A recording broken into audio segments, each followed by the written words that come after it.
ये जिन कस्टमर का केक था उनको ब्लू थीम में केक चाहिए था। उनके बेटे की बर्थडे थी।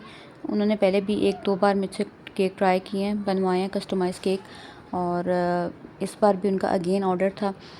स्टार्ट में तो उनको समझ में नहीं आ रहा था कि कौन सा डिज़ाइन, फिर एंड पे फाइनल डिज़ाइन जो हमने किया तो सेम बिल्कुल ही वैसा ही केक बनकर तैयार हुआ।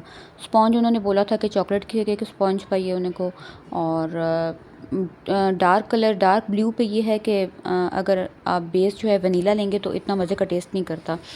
तो मैंने उनको ये सजेस्ट किया था कि आप चॉकलेट स्पॉन्ज बनवाएं तो वो ज़्यादा बेस्ट रहेगा और टेस्ट में भी अच्छा होगा, क्योंकि अगर ब्लू कलर को हम बहुत ज़्यादा डार्क करते हैं तो जो ब्लू कलर क्रीम का जो है ना टेस्ट कड़वा सा हो जाता है। तो मैंने कोशिश की थी कि कलर उसमें लाइट ही डले, और बड़ा अच्छा ब्लू कलर बनकर तैयार हुआ था केक। और फिलिंग में अगेन वही चोको चिप्स ऐड किए थे, और साथ में उनको लोटस फ्लेवर चाहिए था, तो कैरेमल सॉस मैंने बीच में ऐड कर दी थी। और बेसिक बाकी प्रोसीजर तो सारा सेम ही हर केक का होता है। उसी तरीके से क्रीम की फिलिंग हुई थी, एंड पे फॉन्डेंट वर्क था, और केक जो बनकर जब तैयार हुआ था उन कस्टमर को बहुत पसंद आया था। तो केक तो बनते ही रहते हैं, सारा कुछ होता रहता है। लेकिन मसला ये है कि लोग इस चीज़ को समझते नहीं हैं। लोग समझते हैं कि शायद जो हम होम बेकर्स हैं वो घर में बहुत ही कोई नॉर्मल किस्म का मटेरियल यूज़ कर रहे हैं, जबकि बेकरी और जो हमारा होता है बहुत डिफरेंस होता है। हमारी क्रीम भी अच्छी क्वालिटी की यूज़ होती है, हम जो बाकी स्पॉन्जेस भी यूज़ करते हैं, बनाते हैं, वो भी अच्छे साफ़ सुथरे होते हैं। जबकि बेकरी का और हम लोगों का रेट का फ़र्क इस वजह से होता है, ज़्यादा कस्टमर्स को ये मसला होता है, वो कहते हैं कि आपका केक का रेट ज़्यादा है, आप बेकरी से कंपेयर करें तो अगर हम 2 पाउंड का केक लेना होगा तो हम बेकरी से हमें इतने का मिलेगा और आपसे इतने का मिल रहा है, जबकि ऐसी बात नहीं है। बेकरी में तो आप देखें क्रीम का टेस्ट भी अच्छा नहीं होता, क्रीम की क्वालिटी भी अच्छी नहीं होती, और क्या पता आपको किस तरीके से बन रहा है, वहाँ पे साफ़ सुथरा मटेरियल बन रहा है कि नहीं बन रहा। जबकि हम जितने भी होम बेकर्स हैं उनकी यही कोशिश होती है कि जितना नीट एंड क्लीन वर्क हो सके उतना ही आप लोगों को चीज़ मुहैया की जाए। लेकिन लोग बस ऊपर से कहते हैं चीज़ भी हमें साफ़ सुथरी मिले, और रेट भी कम करवाने के चक्करों में होते हैं। तो जो मेरे रेट्स हैं बहुत मुनासिब हैं। बाकी बेकर्स को भी आप चेक कर लें, उनके रेट काफ़ी ज़्यादा हाई हैं। तो इस चीज़ पे लोगों को थोड़ा एतराज़ कम होना चाहिए कि आपके रेट ज़्यादा हैं, उस बेकर के रेट इतने हैं। तो भाई उस बेकर के अगर रेट उतने हैं तो आप उससे बनवा लें ना, आप मुझे क्यों आके ये मैसेज कर रहे हैं। पहले तो आप इतनी अजीब आवाम है, 3-4 तरह के लोग हैं।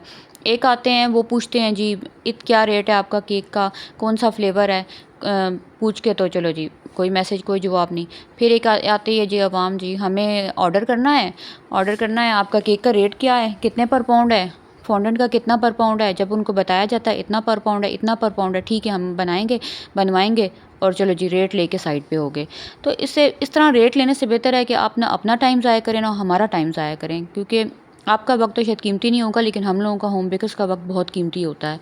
तो यही चीज़ मैं कहना चाहूँगी कि अगर आपने केक बनवाना होता है, 10 जगह से एक चीज़ को पूछना होता है, तो फिर आपको जहाँ रेट सबसे पहले ही कम लगता है तो आप वहाँ से बनवा लिया करें ना। दूसरों की बात हमें क्यों बताई जा रही होती है कि फैंसी बेक हाउस का इतना रेट है और ज़ैनब वली का इतना है और आपका इतना है। तो ज़ैनब वली का आप रेट बेशक जाकर चेक कर लें, उसके रेट सबसे ज़्यादा है मार्केट में, फैंसी बेक हाउस के भी रेट ज़्यादा हैं। उस हिसाब से तो मेरे रेट तो बहुत ज़्यादा लो हैं।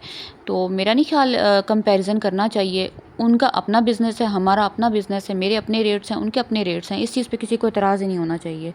तो ये जो होम बिज़नेस को लोग समझते ही नहीं है ना।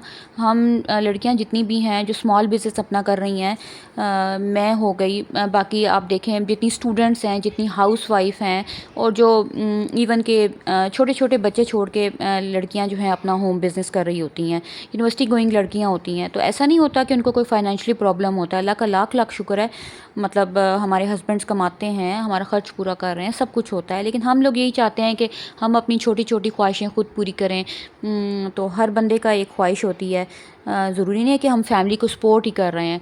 तो और वैसे भी आपको इस ज़माने में कोई सपोर्ट नहीं करता।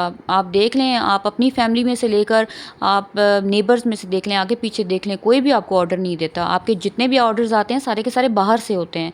मतलब हमारी पाकिस्तानी अवाम ऐसे ये किसी को दे के खुश नहीं होते हैं, इनको जेलसी फील होती है कोई इतना ऊपर क्यों चला गया है। तो लेकिन लोग इस चीज़ को समझते नहीं हैं। रिस्क का मालिक तो अल्लाह ही है, अल्लाह ने देना है।